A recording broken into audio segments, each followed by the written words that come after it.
আজকে আপনারা এই ভিডিওতে দেখতে পারবেন সিলিং প্লাস্টারের সঠিক পদ্ধতি, যে পদ্ধতিতে সিলিং প্লাস্টার করলে লাস্টিং ক্যাপাসিটি অনেক বেশি আসবে এবং ফিনিশিংটাও অনেক সুন্দর হবে। তো আপনারা আমার ভিডিওটি সম্পূর্ণ দেখতে থাকুন, স্কিপ না করে। আর যারা এখন আমার চ্যানেলটা সাবস্ক্রাইব করেননি তাদের কাছে আমার একটাই রিকোয়েস্ট, আপনারা অবশ্যই আমার চ্যানেলটা সাবস্ক্রাইব করে বেল আইকন বটনটি টিপে রাখবেন, যাতে পরবর্তী কাজের ভিডিও আপলোড দেওয়ার সাথে সাথে সবার আগে আপনি আমার এই ভিডিওটি দেখতে পারেন। তো আজকে আর কথা না বাড়িয়ে চলুন ভিডিওটি এবার শুরু করা যাক।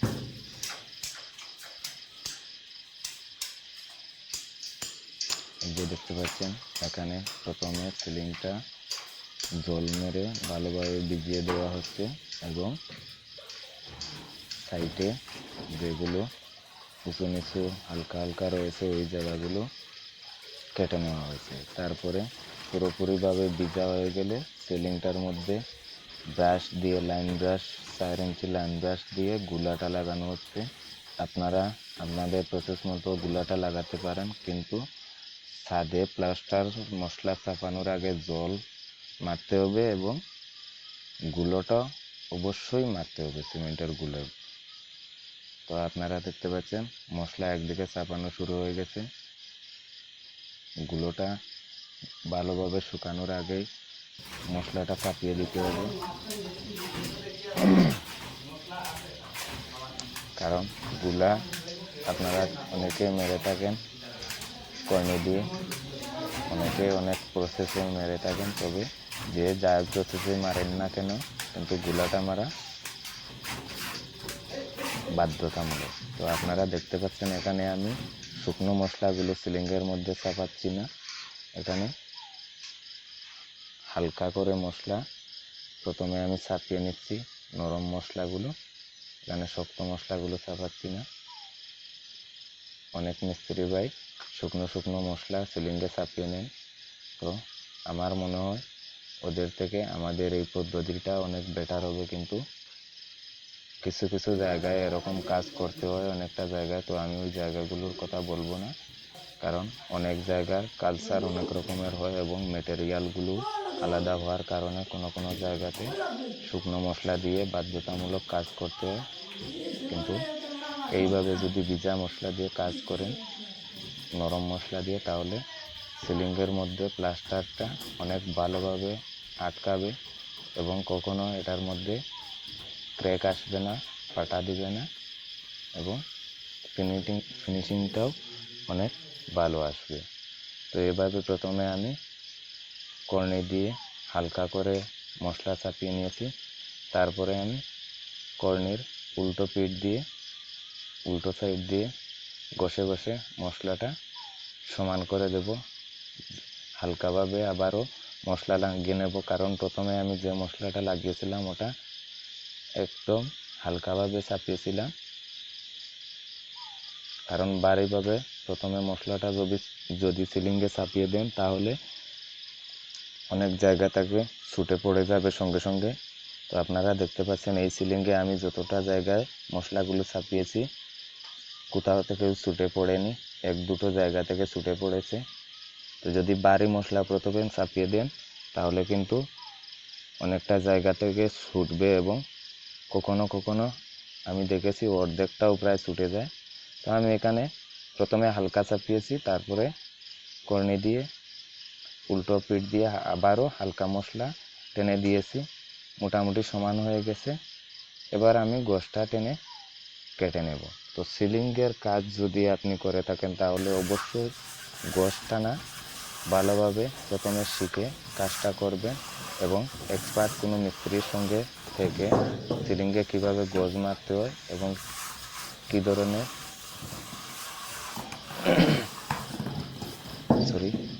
কীভাবে গোছটা টানলে পরে সিলিংটা অনেক পারফেক্টভাবে মিলবে।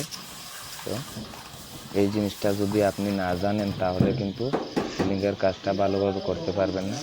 আপনারা দেখতে পাচ্ছেন আমি প্রথমে চতুর্দিকটা গজ দিয়ে এইভাবে টেনে একটা 7 ফুট লম্বা গজ নিয়েছি এবং এইভাবে টেনে সমান করে দিচ্ছি। তারপরে আমি মিডিলেরটা এইভাবে সমান করে দেবো, কিন্তু আমি সোজাভাবে কখনো গোছটা টান দিইনি। সোজাভাবে টান দিলে কী হবে, ছুটে পড়ে যাবে। গোছটা হালকা কিন্তু সামনের দিকে সাইডের দিকে ধাক্কা দিয়ে টানতে হবে। এই যে এভাবে টানছি এইভাবে কিন্তু জোরে যদি টান দেন তাহলে ছুটে পড়ে যাবে। যে জায়গাটা বেশি নরম আছে, এই যে জায়গাটা অনেকটা নরম আছে, এই জায়গার মধ্যে আমি কি করছি, ঘষে ঘষে টান দিচ্ছি, সাইডের দিকে ঘষে ঘষে ঠেলে ঠেলে টান দিচ্ছি। এই যে দেখতে পাচ্ছেন সোজা পিছন দিকে টান দিয়ে নিয়ে যাচ্ছি না, কারণ সোজা যদি পিছন দিকে টান দিয়ে নিয়ে যায় তাহলে নরম যে জায়গাটা আছে ওই জায়গাটা ছুটে পড়ে যাবে। এই জিনিসটা আপনাকে ভালো করে লক্ষ্য করে কাজটা করতে হবে। তো আমি চতুর্দিকটা মিলিয়ে নেব এবং সঙ্গে সঙ্গে সাইডের সঙ্গে আমি মিডিলের অংশটাও হালকাভাবে গোছটা টান দিয়ে দেব সাইড বরাবরে। এবার দেখতে পাচ্ছেন গোছটা টানার পরে কত সুন্দরভাবে শার্টটা মোটামুটি মিলেই এসে গেছে, সমান হয়ে গেছে। এবার যে জায়গাগুলো ভালোভাবে মিলিয়ে নিই ওই জায়গাগুলো ভালোভাবে মিলিয়ে দেব। এই যে দেখতে পাচ্ছেন ঘষে ঘষে যদি মশলাগুলো কাটা হয় তাহলে কিন্তু অনেক সুন্দরভাবে সমান হয়ে যাবে। আপনারা অবশ্যই নরম যে জায়গা আছে এই জায়গাটায় এইভাবে ঘষে ঘষে গোছটা আনবেন। সোজা পেছন দিকে যদি টান দেন তাহলে ছুটে পড়বেই, এটা নিশ্চিত। আর এই পদ্ধতিতে যদি প্রথমে জলটা দিয়ে ভিজিয়ে নেন পুরো সিলিংটা, তাহলে কিন্তু সিলিংটা শুকাবে না, একটু দেরি হবে শুকাতে শুকাতে, অনেক সুন্দর ফিনিশিংটা আসবে। আপনারা দেখতে পাচ্ছেন গোছ টানার পরে কত সুন্দর হয়েছে। এবার গোছ টানা মোটামুটি আমার শেষ হয়ে গেছে। যদি আমি এবার একটা ছোটো উষা নিয়ে ঘষে দিই তাহলে একদম পারফেক্ট ফিনিশিং চলে আসবে। আপনারা দেখতে পাচ্ছেন গোছ টানার কাজ সম্পূর্ণ শেষ। গোছ টানার পরে কত সমানভাবে মিলেছে পুরো সিলিংটা আপনারা দেখেই বুঝতে পারছেন, একদম পারফেক্টভাবে, কোথাও কোনো বেশ কম নেই, একদম সমানভাবে চতুর্দিকটা মিলিয়েছি আমি। এই জায়গাটা দেখতে পাচ্ছেন হালকা একটু উঁচু নিচু দেখা যাচ্ছে, এটা গজের টানের জন্য। এই জায়গাটা যে দেখতে পাচ্ছেন এই জায়গাটা উষা টানের সঙ্গে মিলে যাবে। এই যে উষা দিয়ে আমি ঘষে দিচ্ছি, আমাদের এখানে উষা বলে, আপনাদের এখানে আপনাদের বাসায় কী বলে আমি তো জানি না, অনেকে ফাট্টা বলে থাকে, তো অনেকে গোছটাকে ফাট্টা বলে, তো আমরা এটাকে গোছ বলি। প্রথমে যেটা দিয়ে আমি সমান করেছিলাম, তো এটা যার যেখানে যে বাসা ভাই আপনারা অবশ্যই বুঝে নেবেন। তো দেখতে পাচ্ছেন কত সহজে সিলিংটা ফিনিশিং হয়ে যাচ্ছে। এবার আমাকে কিন্তু কর্নি দিয়ে বারবার মশলাগুলো লাগাতে হচ্ছে না, আমি প্রথমে লাগিয়ে গোছ টেনে সমান করে নিয়েছিলাম। এবার অটোমেটিকলি ফিনিশিং হয়ে যাবে উষা টেনে দিলে। এই যে ছোটো ছোটো গর্তগুলো দেখতে পাচ্ছেন ওগুলোর মধ্যে হালকা মশলা লাগিয়ে আবার ঘষা দিয়ে দেব, এবং এই ফিনিশিংগুলো দেখতে পাচ্ছেন কত সুন্দর এসেছে। তারপরেও আমি পরে আরেকবারও গোছ টেনে দেব, উষা টেনে দেব, কারণ এখনও কিন্তু আমার সিলিংটা ভিজা রয়েছে, পুরোপুরিভাবে শুকিয়ে যায়নি। তো ভিজে থাকার কারণে উষা টানার পরে জল জল বেরিয়ে আছে, উষা টান টান হয়ে আছে।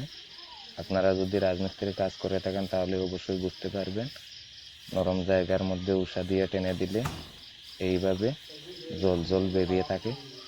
তো এই জিনিসটাকে একটু পরে আবারও উষা টেনে স্মুথ করে দিতে হবে এবং ফিনিশিং আনতে হবে। হালকাভাবে উষা টেনে দিলে পুরোপুরিভাবে ফিনিশিং চলে আসবে।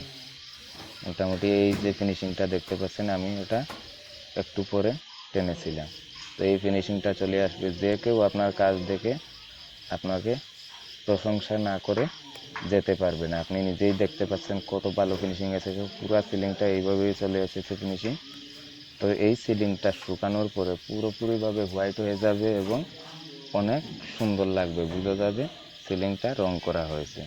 তো আপনাদের যদি আমার ভিডিওটা ভালো লেগে থাকে তাহলে অবশ্যই একটা লাইক দিয়ে যাবেন, আর যারা এখনও পর্যন্ত আমার চ্যানেলটা সাবস্ক্রাইব করেননি তারা অবশ্যই আমার চ্যানেলটাকে সাবস্ক্রাইব করে রাখবেন, যাতে এ ধরনের কাজের টেকনিকযুক্ত ভালো ভালো ভিডিও আপলোড দেওয়ার সাথে সাথে সবার আগে